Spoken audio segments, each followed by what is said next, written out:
All right, everybody, welcome back to our Cooper Book Club, Reading Between the Wines. We are finishing up chapter 16. We've been working on that one for quite some time. We're on antecedent variables. So we went over MOs, distinguishing the difference between an MO and an SD, unconditioned motivating operations, which are things that are that happen within us that we kind of have no control over. So those innate kind of reactions or motivations.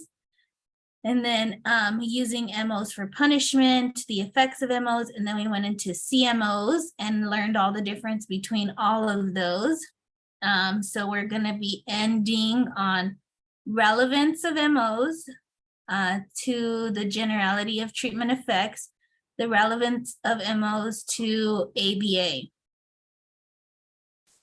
Okay, so motivation. In the applied area, the reinforcer establishing effect of MOs seem to be well understood, as clinicians may temporarily withhold edibles, tangibles, and even social attention to make them more effective as reinforcers for the behaviors being taught. However, these target behaviors will not occur in the future or novel circumstances, even if well learned and part of the learner's repertoire, unless relevant MOs are in effect. So you want to make sure that you are programming for generalization and that you're actually teaching things that they're going to encounter in their natural world. So if I'm teaching my client a skill that he's not going to encounter every day, he's not going to generalize that skill out, and it's just going to become like a rote generalized type of behavior. And then next chapter, we're going to talk about stimulus control. And so if you don't program for generalization, sometimes you'll get that faulty stimulus control. So let's see, what is it telling us here?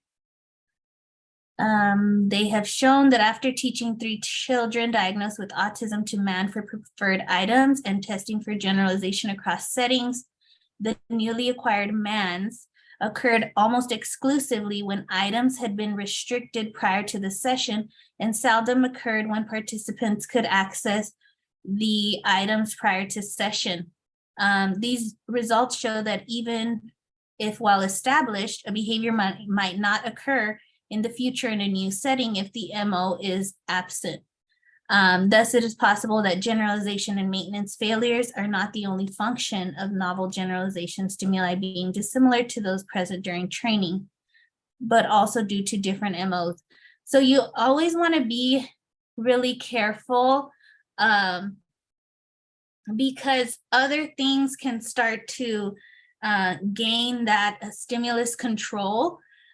So what I have seen is this happens a lot, is that when you're focusing really heavily on manding, so you're teaching them how to mand, and a lot of times when we're teaching them to mand, we're withholding or blocking a certain item, right?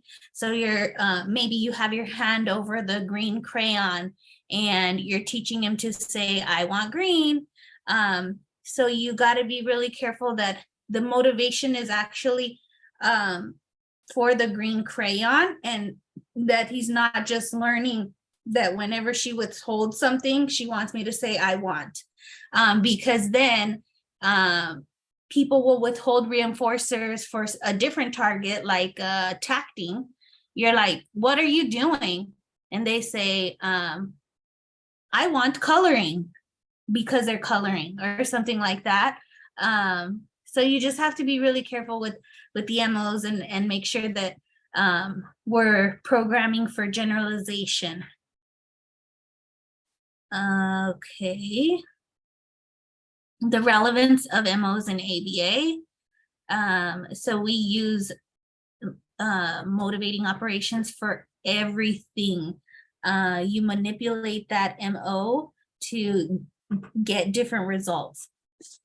So they have affected the results of preference assessments and functional analysis, engagement with activities within session responding, social initiations, the rate of acquisition of target behaviors, and the occurrence of challenging behaviors. Okay.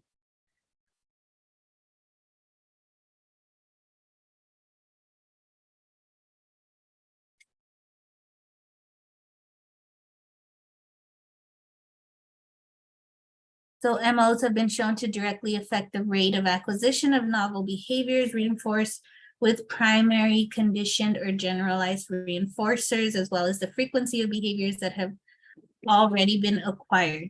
Behavior analysts have also directly manipulated MOs to reduce problem behaviors.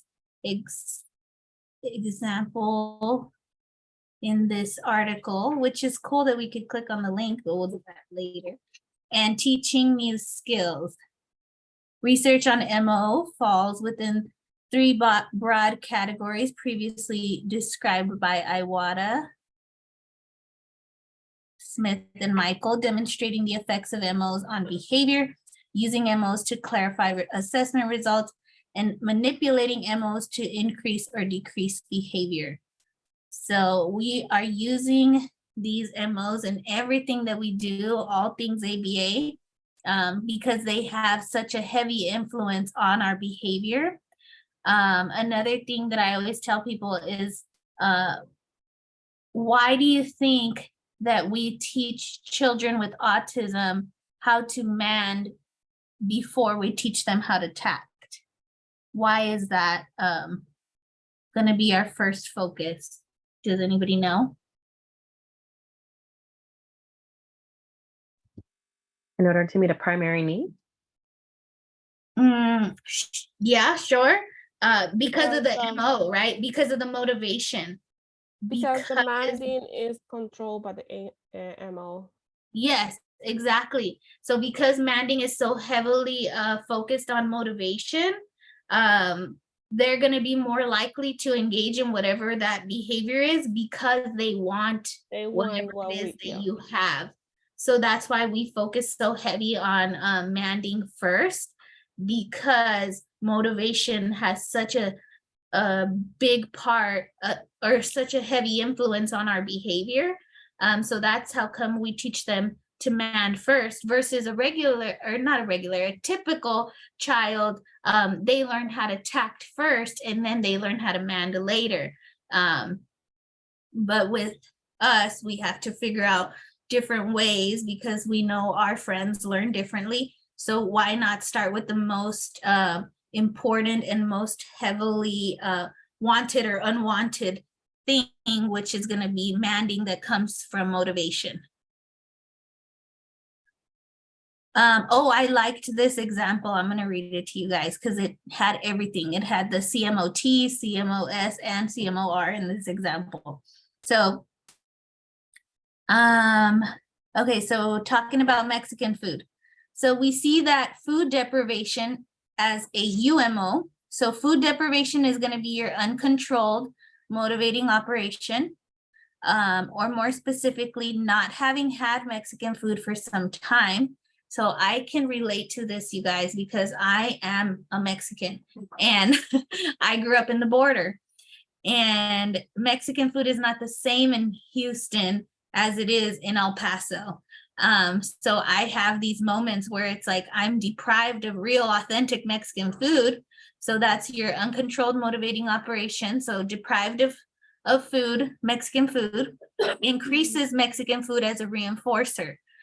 So there will be certain times like if I'm hungover, like there's certain like comfort foods, you know, like menudo. I'm like, oh, I could really use some menudo right now. Or depending on what it is. So it increases Mexican food as a reinforcer because Selena hasn't been to El Paso in a while, and all the Mexican food out here is bland and Tex-Mex. And the frequency of previous behaviors that produced it, such as going to our favorite Mexican restaurant. So all of those behaviors are going to be increased. So going to my favorite Mexican restaurant, in my case, it would be me cooking it myself, or the behavior of going to visit my mom. All of those behaviors are going to be influenced on the fact that Selena has been deprived of real, authentic Mexican food. So food deprivation, as the CMOT, establishes the site of the restaurant as a conditioned reinforcer. So the restaurant is now my CMOT, right? That's the tool that's going to get me to the Mexican food. So the site of the restaurant as a conditioned reinforcer, increasing any behaviors that precede it. So driving there, running there, walking there, whatever. All of those behaviors are going to be increased or influenced because now I see my favorite Mexican restaurant. So making us happy when we see it. When you're at the restaurant, the site of tortilla chips, which is your CMOT, may increase the value of salsa as a reinforcer. So chips were not as valuable when there was no salsa, right? But then they presented me with some salsa. Now these chips have increased in value. The spiciness of the salsa establishes its own removal as a CMOR. So remember, the CMOR means I'm trying to escape something unpleasant. So my mouth is on fire, trying to escape, which is going to influence my behavior of searching for water, drinking water. Maybe I downed 10 margaritas because my mouth was on fire.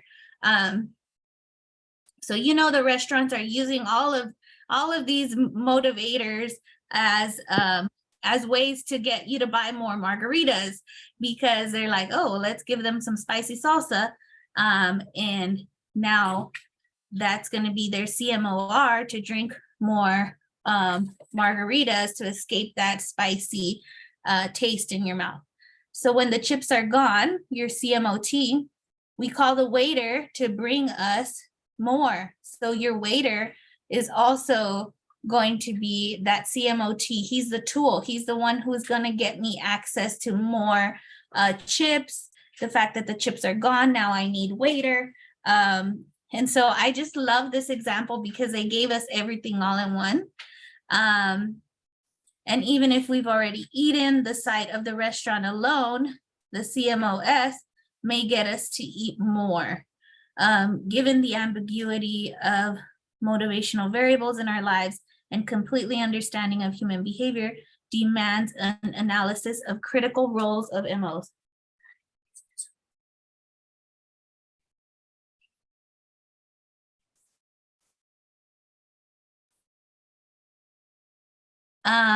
Okay, cool. I really love that example. Does anybody have any? Yes, Anna? Yes, I really want to ask, how do you think we can make like a parenting training for the parents and that they understand when we say sometime that we want to deprive our kid for some item or for some edible, because sometimes the parents think like we don't want that they eat it at all, but sometimes it's like we want to get to the deprivation stage to increase the MO when we are working. So how do you suggest that we can explain to the parents, like, it's not that you don't give it something, it's like that you decrease the amount or how often you give it to them? Because sometimes I have this conversation with parents and they think like, oh, now the therapist doesn't want me to give so and so and so to the kids, so they sometimes misunderstand. Yeah, well, you can start with like maybe start with explaining reinforcement and punishment, or explaining reinforcement. So increasing, so if something is valuable to you and important to you, you're going to be more likely to engage in this behavior. And then maybe if you make it sound a little bit different, or like reframe the wording instead of saying like, oh, we're going to deprive them of this, because then it, in their mind, they're like, oh my gosh, they don't want to feed my child. So maybe you can explain to them like with an example. So I would tell them, like, for example, when we're trying to teach a client to go potty in the toilet, we are going to look for what is their most valuable reinforcer, and we're going to reserve that reinforcer only for potty. So we're going to, let's say they love M&Ms.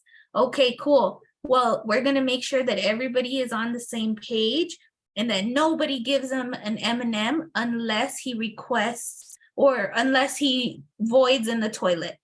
And so that way we can increase the likelihood of that behavior occurring in the future, because now it's controlled or contingent on the M&Ms or something like that. So maybe if you just frame it differently, or you can just get rid of edibles altogether as reinforcers, because they're not like ethically, it does kind of get kind of iffy. So I reserve edibles for something very like a very difficult behavior, like potty training. That's the only time that I would use reinforcers or edibles as reinforcers. And the other times, like, they have free access to all foods. So just like being careful with the edibles as a reinforcer, that way parents will understand, like, oh, we're using their highly preferred reinforcer, which is M&Ms, and we're going to save it only for potty or something like that. Yeah, that makes sense. Yeah. Thank you.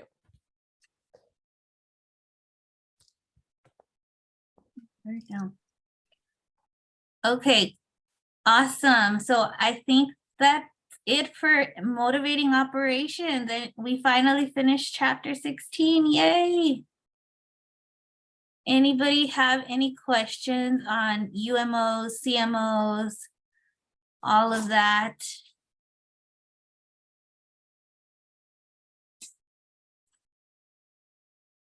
So chapter summary, this is the one that I told you guys that I went through and read all the summaries. So even if you don't read the book, just read the summaries before your test, so that way you have that all the terms fresh in your mind.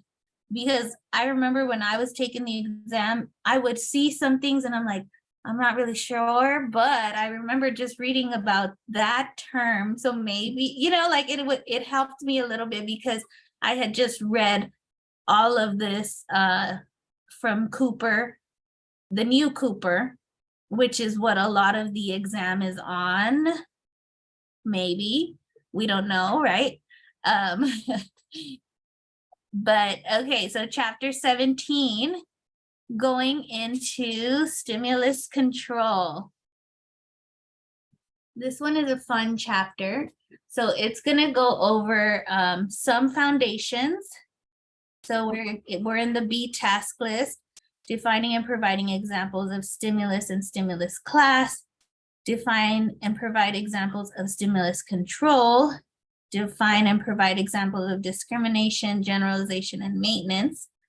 Then we're going to go into some behavior change procedures. So use stimulus and response prompts and fading. So we're going to learn about some error correction, some errorless learning, least to most to least, teaching simple and conditional discriminations, which is one of my favorite subjects.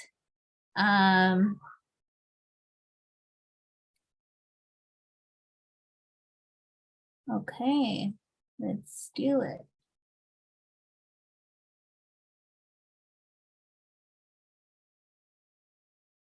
Okay, so stimulus control, some basic concepts and processes. So stimulus discrimination. So in a basic laboratory demonstration of operant conditioning, A rat is placed in an experimental chamber and given the opportunity to press a lever. Following each press, the rat receives a food pellet. And the rate of lever pressing increases. So that's a simple demonstration of a two-term contingency. So you engage in a response, you get reinforcement. So he pushes the lever, gets reinforcement. Pushes the lever, gets a food pellet. So the two-term contingency is seldomly going to occur outside of a lab, is what they're telling you. So in the natural, that's where you start to see the three-term contingency. And then we even got more into it and we were like, there's actually a fourth term. So that's where motivation comes into play. But we're going to be talking about the SDs and S-deltas. So manipulating the presence of antecedent stimuli with the availability of reinforcement makes the contingency more complex and demonstrates how an organism's behavior can come under control of the environmental context. For example, a buzzer sounds occasionally and the rat receives a food pellet after lever pressing when the buzzer is sounding. But if he pushes the lever in the absence of the buzzer, he's not going to get a food pellet. So under the experimental conditions, the buzzer has now become your SD. So we know that your discriminative stimulus or your SD is what signals that reinforcement is available. So now he's paired the sound of the buzzer with the reinforcer, because when I hear the buzzer, I push the lever, I get a pellet. So now that has become the SD. So the buzzer is now my SD. And whenever I don't hear the buzzer, that is now my S-delta. So S-delta signals that reinforcement is not available. So when it's quiet and not making a sound, if he pushes the lever, nothing is going to happen. So that has become your S-delta. After continued experience with this arrangement, the rat will press the lever more often in the presence of the buzzer sound than in its absence. So that what you basically just did is you taught the rat conditional discrimination. So you taught him to discriminate between when you will get a pellet and when you will not get a pellet. And it's controlled by the buzzer sound, but it can be controlled by anything. And so that's what is so important about you as the BCBA, is that you are the one in charge of this pairing process and the SDS delta situation.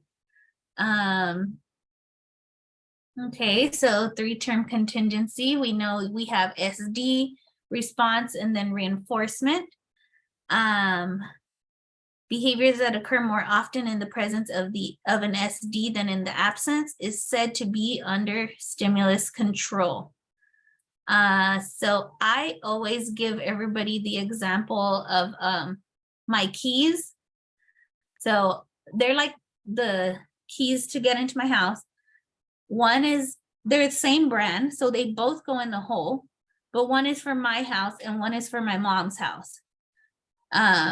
There's a very slight difference in like the font, like one is written really small and one is written slightly larger. One is going to get me into my house and one is not. So that's going to be my SDS delta.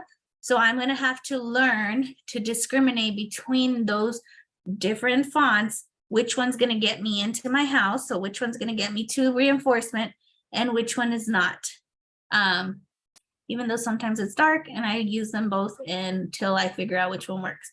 But that's basically that process of conditional discrimination.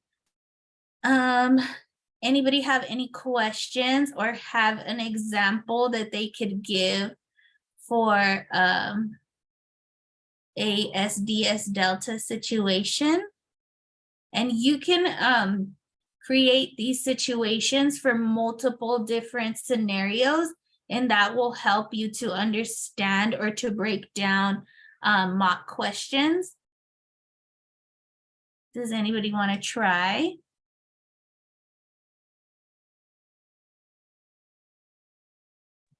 Yes, I'll try. Okay. Okay, let's see. Okay, so I want you to teach a client in a field of 2 to receptively identify an apple. So tell me what's your SD and what's your S delta? It can be anything, you can make it up. Okay, a field of 2. An SD would be the apple. Mhm. The S delta would be an orange. Yeah, sure. And so what would be, so now put your BCBA hat on, and you have to always make sure that you're giving your technicians the SD. So what I'm gonna say. So what would you type in when you're writing his program? What would you type for SD?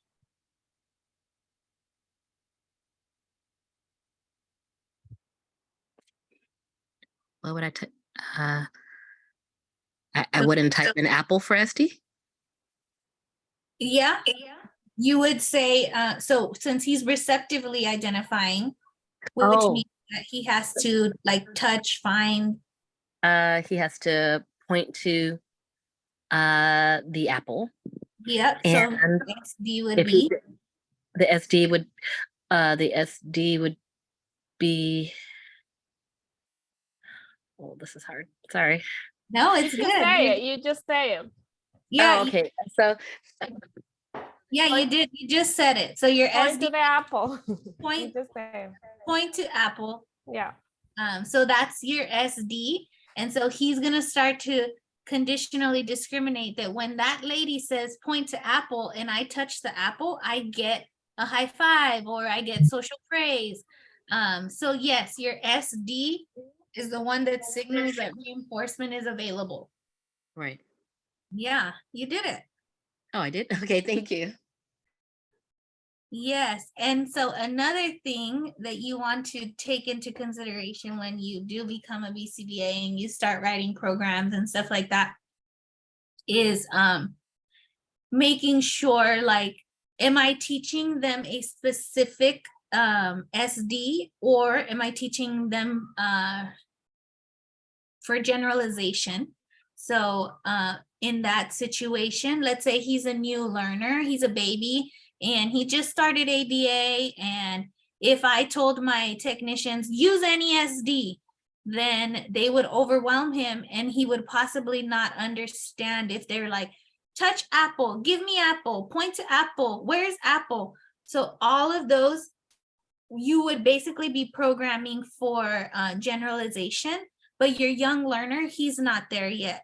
So you have to be very specific when you're writing a program, and you would say, give me apple, and that's it. They can't say anything else but give me. Let's say that he's already learned give me, that's one of the phrases that's in his repertoire. And so now we're going to start teaching him to receptively identify with give me. And then once he's mastered give me, then we can program for generalization, give me, touch, where is, all of that. But you always want to be very careful and very specific when you're writing programs and making sure that it's clear to the technician, am I using only one specific SD or can I change it up? There are things to consider that maybe they don't tell you in the book, or maybe they will later, but I just like to give you guys a little bit of the pass the exam portion, so that it'll help you to conceptualize like all of these things. So hopefully that helps. Okay, so we got some stimulus control because the behavior occurs more often in the presence of my SD. So when she said, give me apple or point to apple, and he starts pointing to the apple every time she says that, then that means that point to apple has gained stimulus control. So now that he has mastered that, and we've established stimulus control over point to apple, then I can start programming for generalization. Give me, touch the, slap the, whatever. But first you want to make sure that you get at least one thing under stimulus control, and then you can start to broaden it, unless he's an older learner that already has all those things in his repertoire. So like point, touch, give me all of those.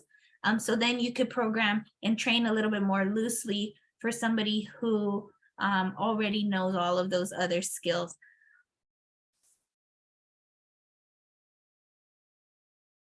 Okay, so the SD signals a rich schedule of reinforcement. The S delta signals that there's zero chance of reinforcement. Example, extinction. So that's when you start teaching them error correction and all of that.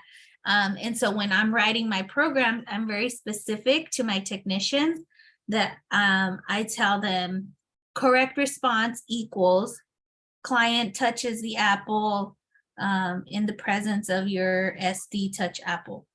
An incorrect response would be client touches the orange, or client engages in screaming or tantrum or some other maladaptive behavior. So you always want to be very specific so that that way they know that if he touches the SD, he's not going to get praise or whatever his reinforcement, his token. They're going to go into whatever error correction that their BCBA has established for that client or for that target. Okay. Stimulus generalization. So in contrast to stimulus discrimination, stimulus generalization refers to the extent to which stimuli other than the SD acquire stimulus control over the behavior. So stimuli sharing similar physical properties with the SD are most likely to acquire evocative function. Stimulus generalization and discrimination are relative concepts. Stimulus generalization reflects a loose degree of stimulus control, whereas stimulus discrimination indicates a tight degree of stimulus control. Stimulus generalization can be observed when a young child who has been reinforced for saying daddy in the presence of their father says daddy in the presence of her father's two brothers. So that further conditioning in the form of differential reinforcement, praise, or other reinforcers for daddy in the presence of the child's father, or photos of other likeness of him and no reinforcement for daddy in the presence of her two uncles will sharpen the degree of stimulus control to one stimulus class, the child's father, and likeness of him. So basically what happened in that situation was faulty stimulus control, right? So she learned that any man, I guess maybe the father's brothers look like him. So, oh, okay, that must be daddy too. That must be daddy also. So we have to make sure that we get the correct behavior under that stimulus control, which is the actual presence of the father and not the other two men. Yes. Is that what's considered as overgeneralization? Yes, in a way. So faulty stimulus control, overgeneralization. Yeah. Okay. Thank you. Could you also provide an example of stimulation? Is it considered one response to multiple stimuli? Stimulus generalization. I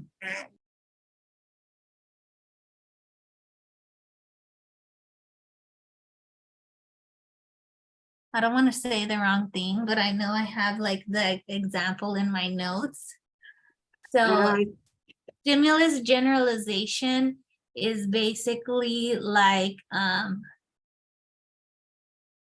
so whenever I was taking the exam or thinking about these things, it's like, you know, when you're teaching a client, what is Apple? So you're gonna use multiple stimuli to teach them that skill. So you might use a picture of a red apple, a green apple, a real apple, a bitten apple, a half of an apple. So you want to program for all the different possibilities of an apple. And that's your like generalization of stimulus. So that's the way that my brain helped me to compartmentalize it. And then if you want to do response generalization, that's the one where you can do, hold on, I feel like I want to look at my notes before I say the wrong thing. I'll get there. I think response Can I add generalization. something? Yes, go ahead. What I'm reading here is we first have a stimulus discrimination. So we teaching the client to discriminate. So when he learned discriminate apple, maybe something similar to apple, let's say pear, come in and he can let's say in consider like it's the same stimuli, but he trying to generalize pear with apple. So it's here like it has like when the new stimuli have other elements, like let's say shape sides in common with the controlling and stimuli. So something that looks similar to the first discrimination, they're going to generalize and consider with the same, like the same example with his father. So then now he's going to say every time that he see somebody similar father, he's going to consider his father because they have the same, let's say, description. Yeah, So like the now, same, let's say a beard. yes. So So that means now, that has gotten under faulty stimulus control. So now he's just looking at the beard. He's not actually learning that this man is my father and this and man the other one is different one. So now we have to go and get, let's say, control the stimulus discrimination, like with the picture, this is my dad and this is somebody else, let's say uncle or somebody else or whoever can be. So that's Yes. the way that I can digest a stimulus Yes, generalization. exactly. And so what you're gonna do in order to teach that is that you're only gonna provide him reinforcement when he points to the correct To the dad. correct you- SD. So you'll put the dad and the uncle together and Mhm. you'll say, point to dad. And then when he Yeah. points to dad, then he gets reinforcement. And when he points to uncle, you're gonna put that basically on extinction. So you're not Yes. gonna provide reinforcement for uncle so that you can regain stimulus control over dad in the presence of the word point to dad or touch dad or whatever. Yeah. So something also working with keto is like preschooler, they really attach with mom and they have only the presence of mom around them. So when they go to preschool, that happened to me, they come, they don't know my name, they don't know who I am, they come and they call me mom because they consider like every female, you know, similar Yes. is their mom. So now we have to teach discrimination on Miss Anna and Miss Rivera, whoever it is, and this is mom. So this is the way that I digest. Yes, perfect. Okay. Anybody else have anything to add or any questions on stimulus? Yes, for the stimulus gradient, and I know there is a slope involved. How do you create the stimulus gradient? Okay, where are we? I think it was on the last This- page. This right here? For stimulus generalization gradient for Yes, correct. helping various behaviors. Mhm. Okay, so let's read about them. So a stimulus generalization gradient graphically depicts the degree of stimulus generalization and discrimination by showing the extent to which responses reinforced in one stimulus condition are emitted and the presence of untrained stimuli. So the slope of the gradient indicates the degree of generalization. When the slope of the gradient is relatively flat, little stimulus control is evident. However, an increasing slope of the gradient shows more stimulus control. The gradients are typically present as rate, count, or percent of total number across all stimuli. Okay, so basically they're making a visual for themselves for generalization. So a lot of people forget to program for generalization. So maybe we taught him an apple using 2D cards. And then we taught him an apple using toys, like 3D toys. And then you're like, okay, cool. Now let's see if he's generalized a skill.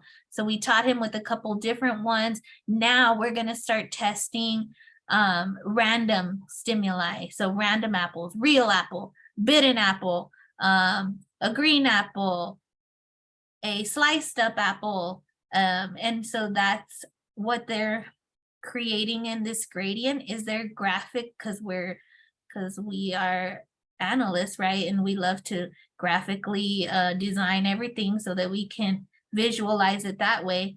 And so the generalization gradient is just telling you whether they have generalized it to other unlearned stimuli.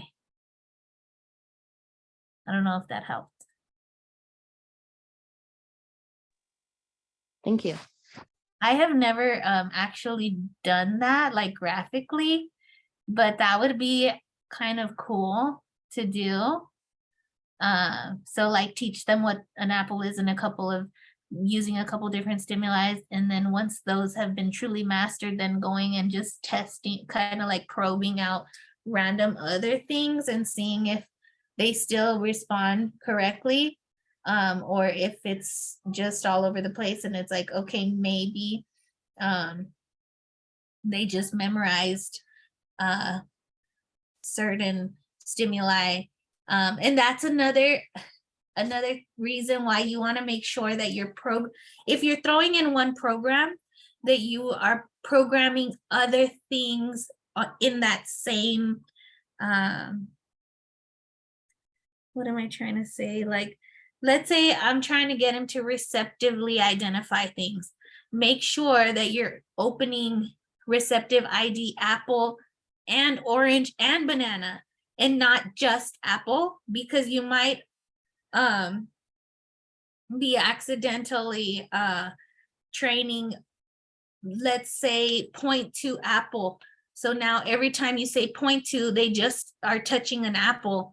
So now 0.2 has gained stimulus control over apple, even though that's not what I was trying to teach him. I was trying to teach him that this was an apple, but now he just thinks when I say 0.2, he should touch this apple because that is what has gotten him reinforcement in the past. So it's really important that you are programming for conditional discrimination as well. So you're putting in at least like apple and orange at the same time, so that your BIs or your technicians are running multiple programs of the same thing, so that they're not just becoming rote on one response. Oh, you're welcome. Somebody said thank you so much for the lovely time. Of course, I'm gonna pause it now. Let me see.